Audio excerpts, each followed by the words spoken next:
Hello and welcome to Quiet DIY. In this video, I'll show you how I built this rolling storage cart. Holds all your cutoffs as well as 4x8 sheets. Enjoy. For this build, I didn't have any formal plans since it's just shop furniture. I knew it needed to hold wood cutoffs, it needed to be able to roll, and it needed to fit the space in the garage that I had for it. But really my only firm rule for the build was that I couldn't buy any new wood. I had to build it out of what I already had in my pile. So I watched a few YouTube videos of other people's cart designs for some inspiration, and then I got to building.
And that brings us to the end of the build.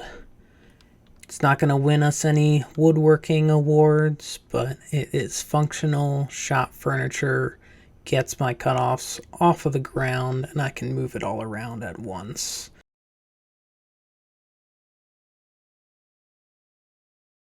For now, it lives in the garage and gives me just enough space to get both cars inside. As I've mentioned before, I am not a professional, I'm just a regular guy. I hope that these projects are inspiring you for your next build project. Best of luck. Thanks for watching.